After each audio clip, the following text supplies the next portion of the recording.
Hey everybody, today I'm going to do a flip through of a junk journal I made a couple weeks ago.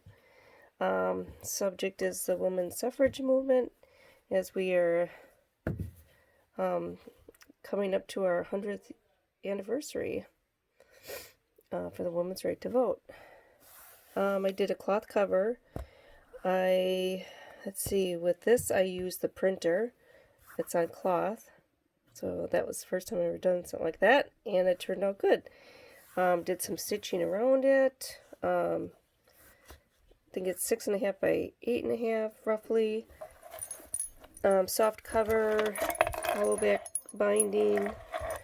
The charm, it's a big key. Some little charms here. It says Destiny and Inspired. And that detaches. This journal I made for myself because I want to learn more about this movement.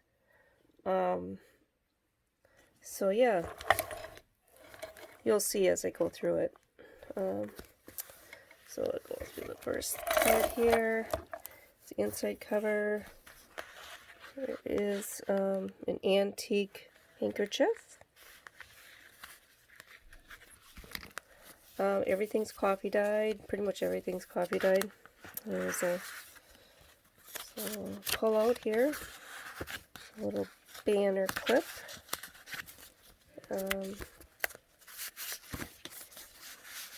Here is Elizabeth Fry, as I learn more about her. Got a journal on that. Put it in here. Envelope I made. Did some stitching around the outside. Some postcards.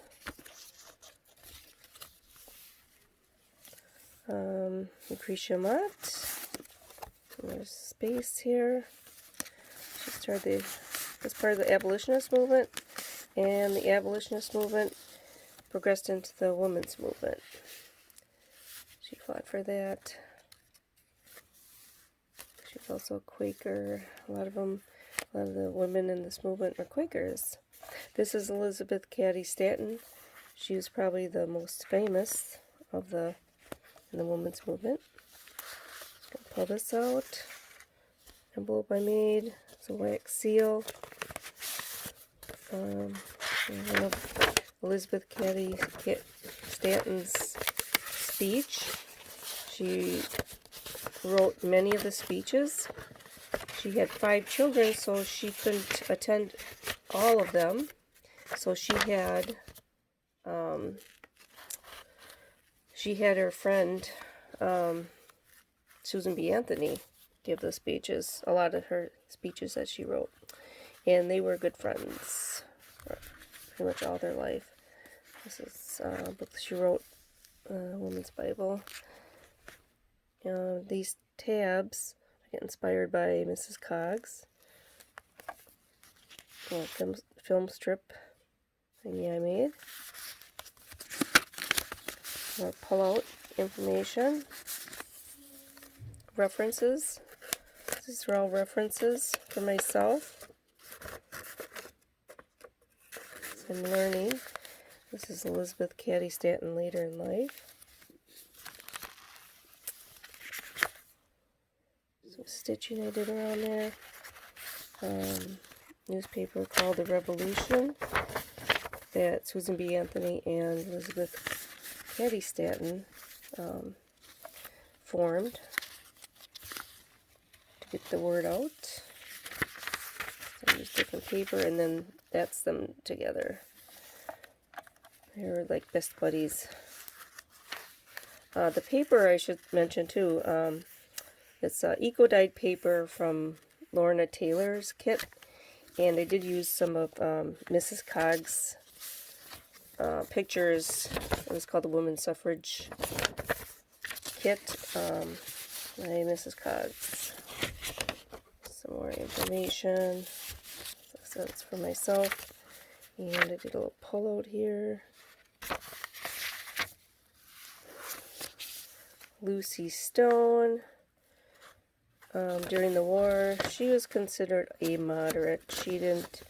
she felt that they should put the movement on hold, and so the women's organization was separated in two movements. Like I said, she was part of the moderates, and they didn't think that they would accomplish or be able to get the right to vote. So, but eventually the two organizations did form one eventually after the war. And some more, just a lot of areas where you can tuck spots, and this was a convention, worldwide convention they had. Women leaders, some stitching around here. Carrie Chapman Cat, lady from Wisconsin that went out to Colorado, and she was a mover and shaker, and she was the reason why Colorado got the right to vote. Most of the states out west had the right to vote before us. Here's a map of that. All the ones in white had the right to vote by 1917. And here's a picture. Some more collaging. Some link spots. Tuck spots. Here is Marie Stopes. She's a scientist. That was part of the women's movement. Here's an envelope I made. Just pulls up like this, that, so I can put more stuff in there.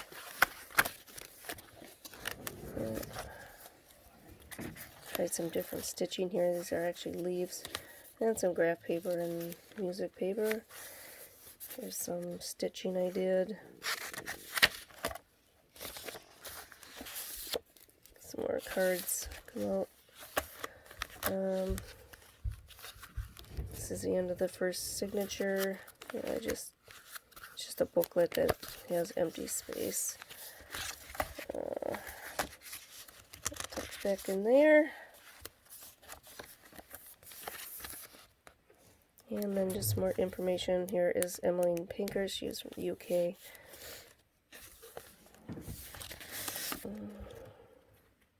Here's a pull-out. Some collaging.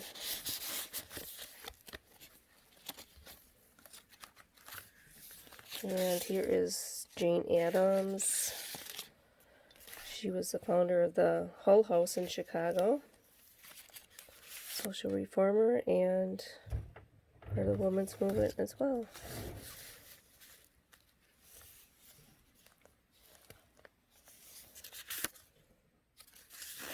Let's see, I put this pen on here because they must have done a lot of writing, and imagine a lot with the typewriter as well.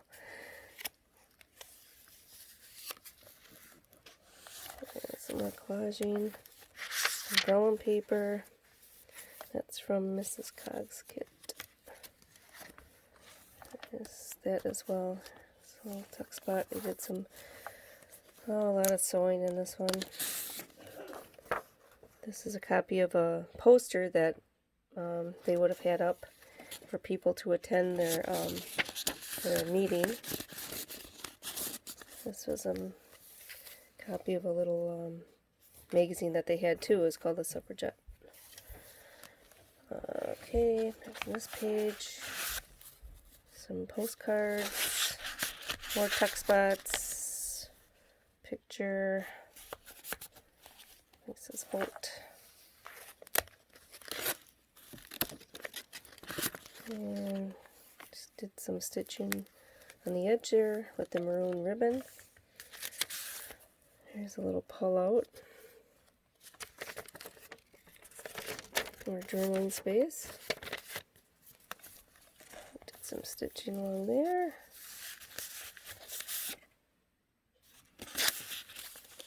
Another envelope here. So some tucks back here. More letters. ephemera. There's space here. Vellum paper. Music paper. This is a woman's roar poem. Let's see here. Here's another pullout. Just more journaling space. Yeah, I just kind of threw this together. Just to give me some extra room journaling. Here is another envelope, the wax seal. And these are just some word phrases I put in there. And this is the last signature. So a little pull out here at a protest. And a little card. And the closer that they got the right to vote, and the more protests they had, there were more arrests, and women ended up in prison for protesting for the right to vote. Terrible conditions. A lot of them were on hunger strikes, and there was a big uproar about that. But they continued on. Here's a little pull-out here from an article. And a little spot here. And some of the paper. And this was Alice Paul. She was towards the end. She was a Quaker as well. She was able to see the end result and was able to vote. Some more information on Alice.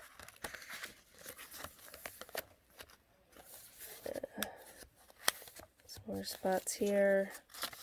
I hope that came out well.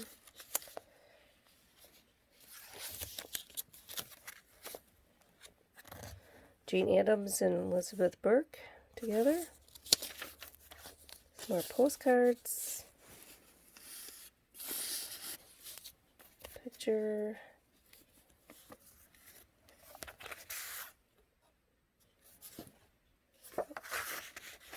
Journaling space. Just a blank picture.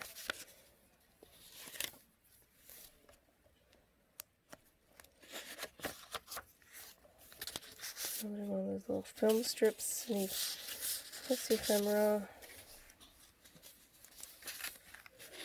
More ephemera. We'll pull out there. The protest. Because they always were in white.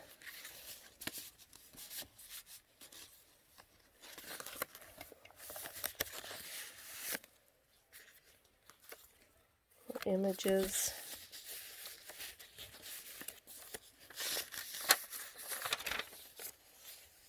I'm going to back up a little bit here. Here is that. Some more ephemera.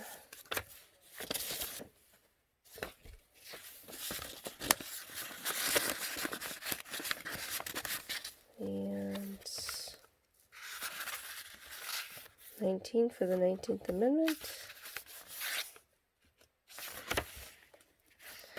Yeah, it took 71 years altogether for the woman to gain the right to vote. Here's the cover. These are just little trivia things, and then I did some stitching around it. Different stitches. Playing with the sewing machine. Alright, and that is it. Hope you enjoyed this. And I hope everybody has a wonderful day. Bye-bye.